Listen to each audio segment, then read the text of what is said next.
अस्सलाम वालेकुम एवरीवन, मेरा नाम असद है और आज के इस लेसन में मैं आपको एक्सप्लेन करूंगा कि आप अपनी वेबसाइट को गूगल रिकैप्चा के साथ कैसे रजिस्टर करते हैं।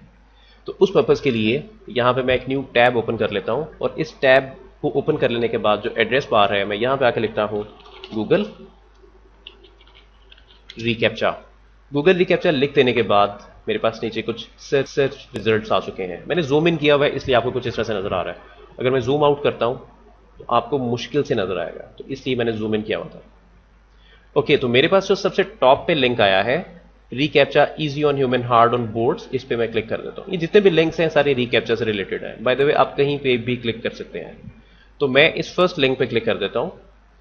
फर्स्ट लिंक पे क्लिक कर देने के बाद मेरे पास अब ये एक नेक्स्ट पेज ओपन हो चुका है। ऊपर गूगल रिकैप्चा लिखा हुआ है।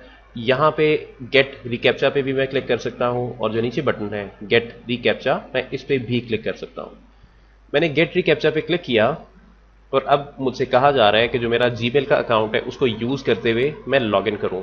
तो एक चीज आप याद रखें, अगर तो आप रिकैप्चा को अपनी वेबसाइट पे इंटीग्रेट करना चाहते हैं तो उस पर्पज के लिए आपका जीमेल का अकाउंट होना जरूरी है।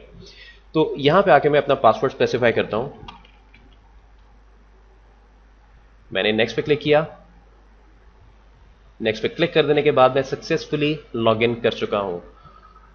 यहां पे एक मैसेज लिखा हुआ नजर आ रहा है। मैं थोड़ा सा और जूम इन कर लेता हूं ताकि आपको ठीक से नजर आता रहे। You don't have any sites registered to use the recaptcha API.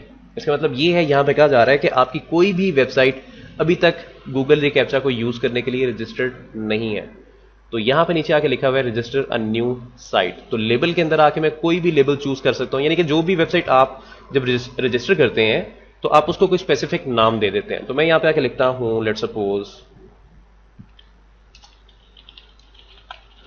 Test reCAPTCHA. उसके बाद अगर नीचे आते हैं तो यहां पे लिखा हुआ है choose the type of reCAPTCHA, यानी कि किस टाइप का रिकैप्चा आप यूज करना चाहते हैं। तो ये जो मैं लेसन बना रहा हूं बेसिकली ये रिकैप्चा V2 से रिलेटेड है। V2 इसका वर्जन है, असल में इसका लेटेस्ट वर्जन है। तो मैं रिकैप्चा से रिलेटेड बना रहा हूं। जो इनविजिबल कैप्चा है मैं इस पे भी एक सीरीज बनाऊंगा, लेकिन वो इसके बाद आएगी। ओके, इसको मैंने चूज कर लिया, सिलेक्ट कर लिया। सिलेक्ट कर देने के बाद अब नीचे आके मुझे कहा जा रहा है कि यहां पे मैं डोमेन नेम स्पेसिफाई करूं। ऊपर देखें डोमेन्स लिखा हुआ है प्लूरल। इसका मतलब ये है कि आप एक से ज्यादा डोमेन नेम्स नीचे आके स्पेसिफाई कर सकते हैं। तो मैं यहां पे अब जो डोमेन नेम है वो स्पेसिफाई कर देता हूं, proetutor.com। आप एक चीज नोट करें, इसके साथ मैंने http www नहीं लिखा, तो आप इसको एज इट इज लिखेंगे। ओके, एज इट इज मतलब मेरे केस में जो मैं डोमेन नेम यूज कर रहा हूं उसका नाम है proetutor.com। तो आपकी डोमेन नेम ऑब्वियसली डिफरेंट हो सकती है, लेकिन शुरू में आप www साथ नहीं लिखेंगे, ना ही http लिखेंगे ना https लिखेंगे, सिर्फ आप डोमेन का नाम लिखेंगे। ओके, उसके बाद अब नीचे आते हैं। यहां पर लिखा हुआ है accept the recaptcha terms of service. इसमें मैं क्लिक करता हूं। क्लिक कर देने के बाद इसको आप रीड भी कर सकते हैं अगर आप रीड करना चाहते हैं तो, और I am sure 99% of you इसको रीड नहीं करेंगे। मैं भी इसको रीड नहीं कर रहा। ओके, अब मैं रजिस्टर पे क्लिक करता हूं। रजिस्टर पे क्लिक कर देने के बाद मेरे पास कुछ एक्स्ट्रा इंफॉर्मेशन आ चुकी है। अब देखें यहां पे लिखा हुआ है adding recaptcha to your site. ये डॉक्यूमेंटेशन खुल के मेरे सामने आ गई है। अब मुझे गाइड किया जा रहा है कि मैं इसको यूज कैसे करूंगा। जब भी आप कोई एपीआई यूज करते हैं उसकी डॉक्यूमेंटेशन साथ अवेलेबल होती है, उसमें एक्सप्लेन किया हुआ होता है कि आप इस स्पेसिफिक एपीआई को कैसे इस्तेमाल करेंगे। तो यहां पे कुछ इंफॉर्मेशन आपको नजर आ रही है। ओहो, ओके, यहां पे कुछ इंफॉर्मेशन आपको नजर आ रही है, कुछ कीज हैं असल में। इसमें एक साइट की है और एक यहां पे सीक्रेट की है। जो सीक्रेट की है काफी इंपॉर्टेंट है सिक्योरिटी के हवाले से, और ये की आप किसी के साथ भी शेयर नहीं करेंगे। इसको अपनी वेबसाइट पे आप किसी सिक्योर जगह पे प्लेस करेंगे। वेयर एज ये पब्लिक की है, ये आम लोगों को नजर आ सकती है, तो इसका कोई मसला नहीं है। उसके बाद अगर स्क्रॉल डाउन करते हैं तो यहां पे लिखा हुआ है स्टेप 1 क्लाइंट साइड इंटीग्रेशन, और इसके अंदर उसके नीचे आके लिखा हुआ है paste this snippet before the closing head tag on your HTML template. By the way यहां पे बेसिकली कहा जा रहा है कि ये जो कोड है ये वाला, इसको आप कॉपी कर लें और आपका जो हेड टैग है, जो क्लोजिंग हेड टैग है, उससे पहले आप इसको पेस्ट कर दें। लेकिन ये जरूरी नहीं है कि आप इसको हेड टैग में ही पेस्ट करें, आप इसको जो क्लोजिंग बॉडी टैग है उससे पहले भी पेस्ट कर सकते हैं। इसको मैंने चेक किया है, बिल्कुल ठीक काम करता है। उससे नेक्स्ट यहां पे लिखा हुआ है paste this snippet at the end of the form where you want to reCAPTCHA widget to appear. अब ये एक नीचे div टैग है, उसको एक क्लास असाइन की हुई है, कुछ और इन्फॉर्मेशन असाइन की हुई है, और ये देखें ये साइट की है, ये एग्जैक्ट वही साइट की है जो मैंने ऊपर आपको दिखाई थी, ये वाली।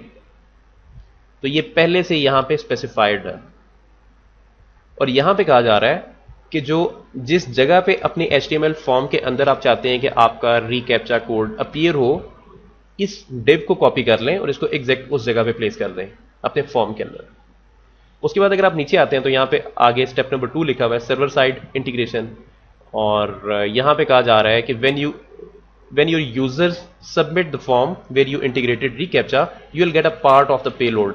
अब यहां पे कहा जा रहा है कि जब फॉर्म सबमिट होगा तो फॉर्म सबमिशन के साथ आपकी जो पोस्ट एरे होगी, पोस्ट एरे में ये इंडेक्स साथ आएगा जिसमें बेसिकली कोड अवेलेबल होगा जो कि कैप्चा कोड है। In order to check whether Google has verified the user send a post request to these parameters. Okay, अब नीचे आके कहा जा रहा है कि इस कोड की जो वैलिडिटी है, इसकी जो वेरिफिकेशन है, इसको वेरीफाई करने के लिए हमें एक गूगल के सर्वर पे रिक्वेस्ट सेंड करना होगी, और जो रिक्वेस्ट की टाइप होगी वो पोस्ट रिक्वेस्ट होगी, और वो रिक्वेस्ट किस यूआरएल पे सेंड करनी है, वो इस यूआरएल पे सेंड करनी है, ये मतलब है इसका।